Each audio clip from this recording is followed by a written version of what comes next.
Grief is not something I've had to spend too much time thinking about in my life until now. I'm lucky enough to say that I have nearly all of my most loved ones still here on this earth, but death is not the only type of loss that requires us to grieve. I've grieved the loss of childhood, the loss of friendships, the loss of life paths I'll never get to live, and opportunities that were never meant to be mine, and experiences I'll never get to have. And right now, I'm working through probably the most grief I've ever had to experience at one time. There's no easy way to say this, so I'll just say it in the simplest way I know how. My husband and partner of over 5 years and I have separated.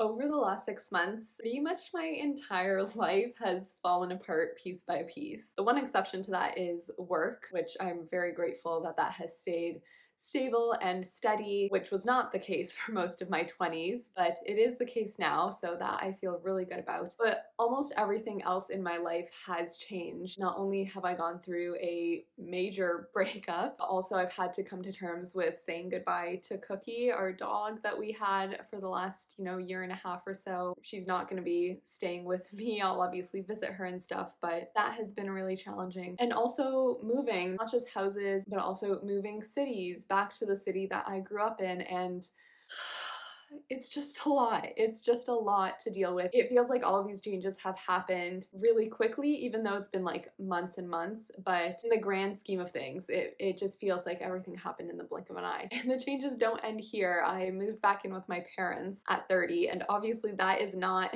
that is not the permanent solution. I'm very grateful that I was able to do that, but it's also not, the plan for the rest of my life, obviously. So there do need to be some next steps and some more big changes and plans on the horizon for me to get to where I want to be in life and to learn how to get there on my own. So today is moving day. I've got things emptied out, boxes ready to go. I'm just trying not to think about it. I'm trying to just focus on what needs to get done. It's just a bare minimum kind of day, just a make it through the day kind of day. So that's what we're doing.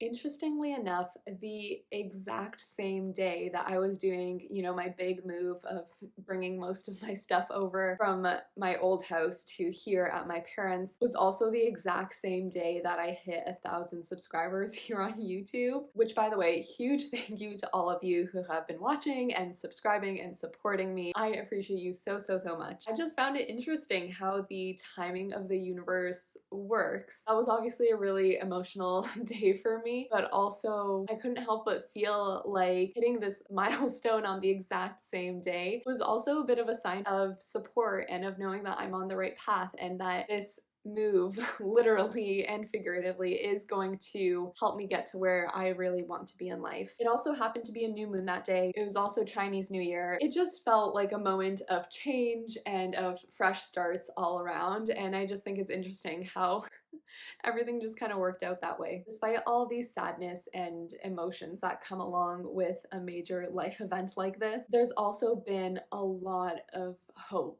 and excitement and a lot of just looking forward to the future and feeling like so many options and possibilities and opportunities that previously felt so distant or just not possible based on the situation that I was in. I feel like they've all opened up to me now, and that feels really good. I feel like I have so much more freedom to build and invest in the things that are important to me personally, and I feel like I'm actually going to be able to make the moves that are going to get me closer to where I want to be in life. I don't make that much right now, financially speaking, hence moving back in with my parents rent-free, which I'm so grateful for. And even though in a lot of ways a lot of people would regard this as like a downgrade as opposed to being a homeowner, living with a partner, etc., I do feel like it comes with opportunities that being a homeowner did not give me. And in a weird way, it feels like the first time in my life where I'm actually going to be making this money and not having to immediately spend it on staying alive and keeping a roof over my head, and I'll be able to actually invest in my future and into the kind of future that I want for myself, which I feel like is what I probably probably should have been doing in my early 20s, but you know, you live and you learn, and better late than never. Despite turning 30 in just a couple of weeks, I still feel like so young. Life is so long. Like, I've only lived 1 decade as an adult. That's not a long time. I have at least 5 more decades. All that time I had in the last 10 years, I get to do again and again and again. 7 more times possibly, until I'm, you know,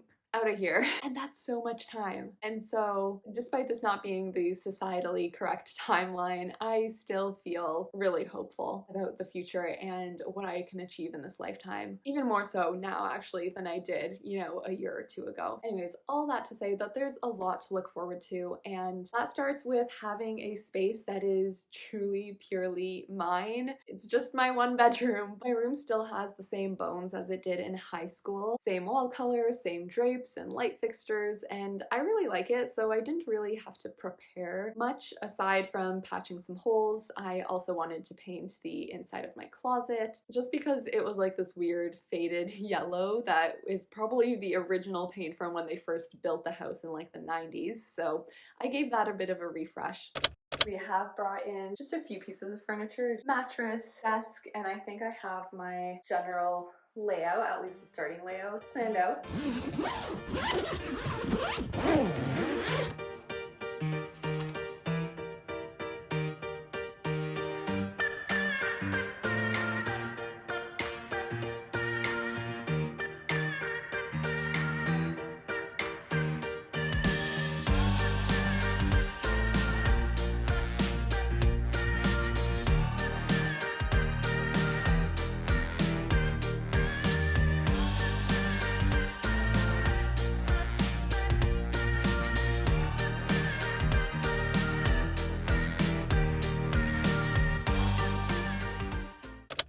So now that my life has fallen apart, what's next? I definitely have plenty and plenty of ideas, not necessarily plans just yet because I feel like there is still some stuff to figure out, some timing to figure out. Some of these ideas depend on what happens with other ideas, so I don't want to say too much because I don't know, I don't want to jinx things, but I definitely will be sharing the exciting things as they happen here on my channel, so definitely stay tuned. I am definitely hoping to do some longer term travel, some solo travel. Exact timing and dates TBD. I actually do have some travel coming up in March, so in about a month or so I think those vlogs are going to be going out. This summer I plan on doing a few things, not necessarily travel related, but definitely things that I think are long-term goal focused that I'm really excited about. I think there are just so many ways that my future can play out, and I don't know which one is going to be the one that happens, but I think that's what makes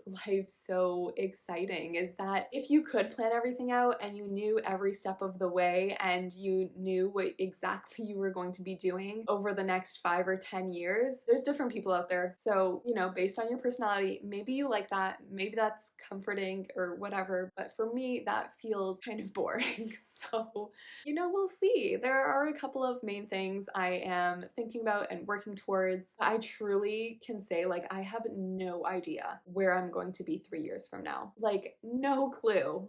I could be anywhere. One thing I know for sure, obviously this YouTube channel is not going anywhere. Thank you again for 1,000 subscribers. That feels like such a big milestone, and I know other people grow faster, but to have reached it in just a little over a year feels like a success to me, and I am excited to keep this going, to keep using this as a space for creative expression and sharing experiences, sharing my lessons and learnings from life along the way, and I am just so grateful to have you here on this journey along with me. It probably won't be my next video because I do have a few things that I need to finish, like hanging up around my room and taking care of and organizing, but I do want to do a little room tour I think at some point, so let me know in the comments if that is a video you would be interested in seeing. Anyways, that's all for today. Thank you so much for watching as always. I so appreciate you being here, and I will see you again next week. Bye.